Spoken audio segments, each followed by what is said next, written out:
Hey guys, sorry, this is part 2. This is why I have a hard time doing videos sometimes.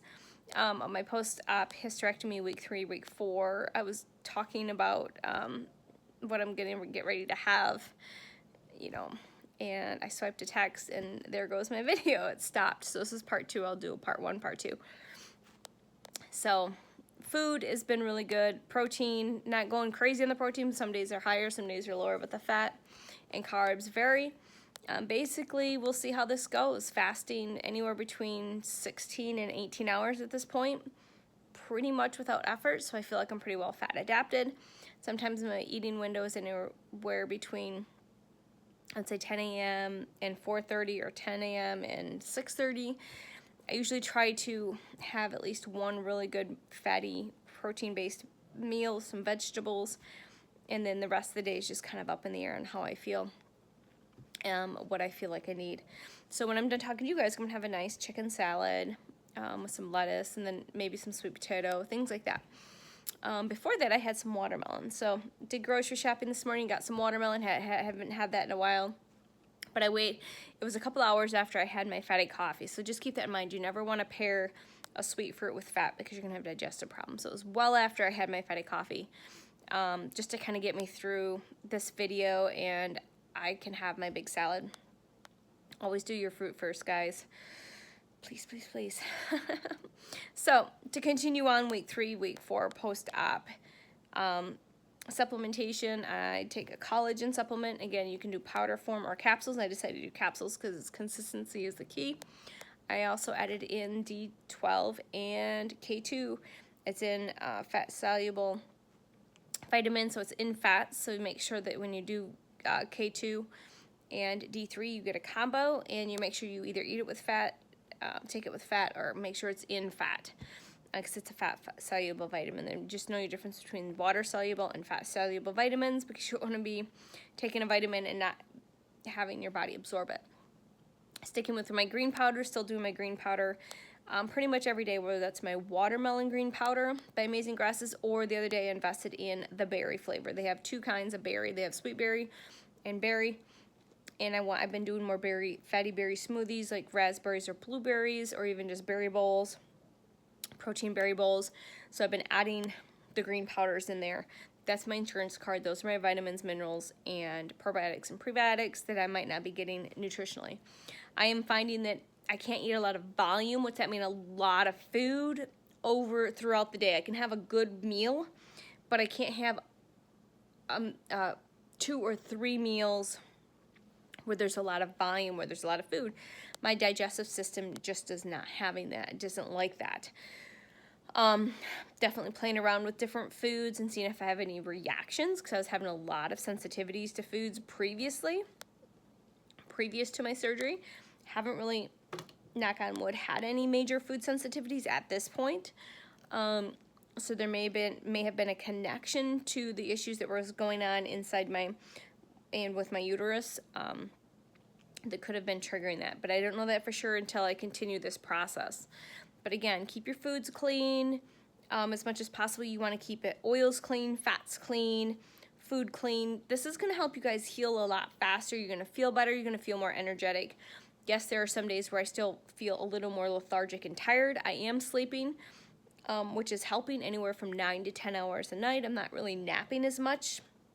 It depends on the day, but really not napping a lot, but going to bed early and sleeping in a little bit, depending on the schedule and all of that. But averaging about 9 to 10 hours of sleep. Again, I wear my support belts to bed, whatever's comfortable, because I am a side/stomach sleeper, so I've been doing that a lot more, which is nice within the last couple of weeks, being able to sleep more on my side and my stomach. Water as much as possible, guys. I can't stress that. If you want like a carbonated drink, do like sparkling water. Flavored sparkling water. Kombuchas are my jam. I love GG kombucha. I have 2, watermelon and the gingerade. Those are my 2 favorites. You could do like a Zevia drink if you feel like more of a pop type carbonation, or you could just do flavored sparkling water. Just make sure it's a good source. I can't stress enough. Herbal teas are amazing. Support your colon, support your kidneys, use herbs, things like that. Do your research if you're unfamiliar. with that stuff. If you have any questions or comments, feel free to ask. I will do my best to answer them as soon as possible on exactly the supplements I am taking now. I do cycle through my supplements, so it's like right now I'm taking a herbal combination for female hormones. I am taking a collagen capsule. I am still doing milk thistle and dandelion, ashwagandha on occasion, which is an adaptogenic mushrooms. On occasion, again, these are things that aren't on a daily, but they are in the rotation. You know, different things. Olive oil will stick fats. My healthy fats are coconut based. They're coconut oil, coconut cream, coconut milk, olive oil, extra virgin, unfiltered. I'll use avocado oil on occasion. Balsamic, you want vinegars in there. Apple cider vinegar with the mother raw. Raw coconut vinegar is another one I use, and I also use an organic balsamic. Those are my 3 vinegars. Those are, again, where I'm getting my my ferments. I do olives. Again, you want to get your prebiotics, your probiotics through your foods, through your supplementation if you can. It's better to get it through foods. Nuts and seeds, my basically is walnuts, pecans. On occasion, I'll do macadamia nuts or cashews or almonds, but very much basically pecans or walnuts are my staple for nuts and nuts. Seeds, staple is flaxseed. On occasion, I will do pumpkin seed, and on occasion, I'll do a chia seed if it's digestively working well for me. So just keeping that in mind, to getting those healthy fats in, remove all the toxic foods. If you're having problems with inflammation in the body because of the healing process, if you feel like you're not healing as fast as you can and you're still relying on pain medications, things like that, really keep in mind that foods will help support the healing process. And eating fat in there is important. Healthy, clean fat. If you're eating a lot of refined, processed foods that have a lot of trans fats, or a lot of foods that have high fructose corn syrup, unnatural things in there that are franken foods, you really need to remove those out and get more whole, natural, real food in there, if anything at all. And then look at supplementation where you can supplement. I don't make a lot of money. I really haven't worked in over a year, but basically any extra money I have goes into my supplements for healing, for my nutrition, for my health, for my mental clarity, for energy. Okay, just keep that in mind. If you can't tell, I stress a lot on nutrition, and then the fitness is just moving the body, stretch the move, do different. This is neat. This is non-exercise thermogenesis. This is basically me just moving my hands around, sitting down.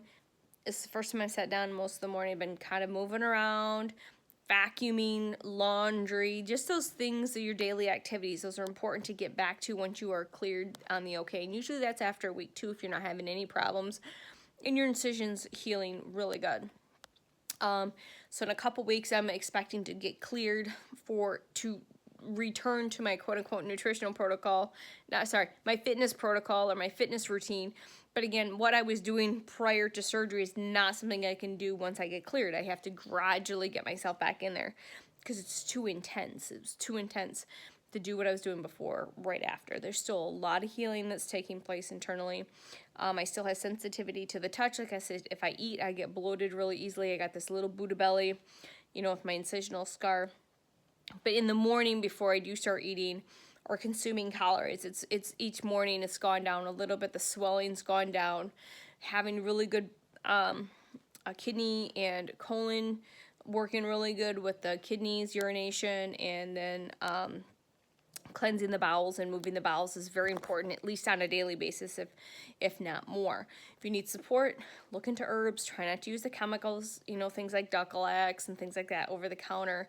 Chemical-based herbs or chemical-based laxatives you want to stay away from. You want to look at supporting yourself with herbs from like plants, and that's going to be a lot safer and more gentle on your body as well. So what else I want to talk about week 3, week 4? Just move as much as you can within your what you were able to do, what the doctors cleared you to do, and just be very mindful of what you're doing and don't go too hard too fast. Just because we feel better doesn't mean we can push it harder, because we do that can set us back. I'm big on that. I've done that in the past with other injuries that I've had or different trauma that I've had to the body. We have to remember to take things slowly and be patient with the process. I say this out loud because I still mentally have a challenge with that, because I'm feeling better. I feel like I want to do more. I want to push more, but my body will remind me, either get overly sore, my tummy will be more tender, I'll be more tired, more exhausted. My digestive system is a good example. Will just slow right down and it will just take a back seat. So you have to keep that in mind, to take it slow, be patient with yourself, give yourself a little grace, a little love. If you have support, that's great. I'm mostly by myself. I have a 7, almost 8-year-old son that we do homeschooling, virtual learning in the afternoon during the week. He's in therapy. So that's been a process in the last couple weeks, being able to participate with that, helping him with that, because it's a lot of hands-on right now. I don't have any other, my partner does not live with me, so I don't have that support during the week. Usually we hang out when we're able to, a couple of times during the weekend if that happens, but for the most part, what I do is, 3 to 4 weeks I've been having to do on my own. So I hope everyone's doing well. They're healing well, whether you've had your surgery or if you're getting ready to have your surgery. Just keep in mind that healing takes time, patience, really good nutrition, really proper supplementation, clean, healthy supplementation. I think that's important. I'm not against supplementation, because we just can't get what we need from our foods. And a lot of our foods, and even our supplements, you have to be very careful of heavy metals and pesticides and herbicides getting in there. So clean, organic, third-party tested. Just do your research, guys. Just do your research and be diligent about what you put into your body. Clean water is very important. Fresh air. Get outside and get some fresh air as much as possible. So hope everyone's doing well. They're healing well. If you haven't had your surgery, good luck. It might seem like a long haul, but you will get through this. And I will come back with you guys maybe in the next week or two, maybe get you at the 6-week point. Yeah, talk about my 5 to 6 week process. And just real quick before I go, guys, also when I had my 2-week appointment, I was also diagnosed with adenomyosis. So not only did I have a obvious uterine fibroid that you could see, but I also had internal uterine fibroids. I had and still have cysts, because I have 1 ovary left, fluid-filled Nabathian cysts. So basically, when they dissected and sent my uterus to pathology, they found out that I also had adenomyosis. So adenomyosis is where abnormal cells grow inside of the uterus and cause a lot of problems.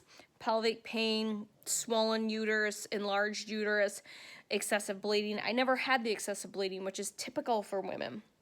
Typically with these female issues, I don't have the typical symptoms, but I had a lot of the symptoms.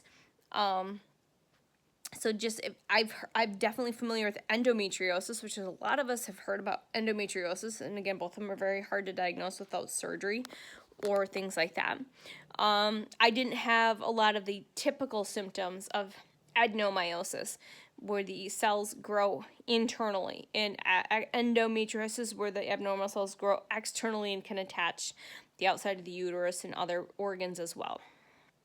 So, I have noticed relief from my uterus being taken out because of the adenomyosis. And from the research, you guys look at adenomyosis. When you look it up, you will also see typically you could have it and not have any symptoms, or you could have it and gradually start having symptoms. And also, if you've had a couple of C-sections or abdominal traumas, you're more likely to have this adenomyosis. Which I was quite surprised. I thought for sure maybe I had some endometriosis because of family history and things like that, but I had adenomyosis. So just keep that in mind. If you have a lot of pelvic pain or heavy bleeding and uterus swelling, different things like that just don't feel right, you potentially, if you don't have endometriosis, you could have adenomyosis. So just check that out, guys. Okay, guys? Hope you have an amazing time. Sorry about the double video situation. Hopefully this information got across well and clear. And if you have any questions or comments, please leave them below. I've had a few people. This is just information my personal experience and journey to share with you, because I know when I was doing research for surgery, it really helped seeing other women's personal journey and experience help me. So, love you guys. Bye.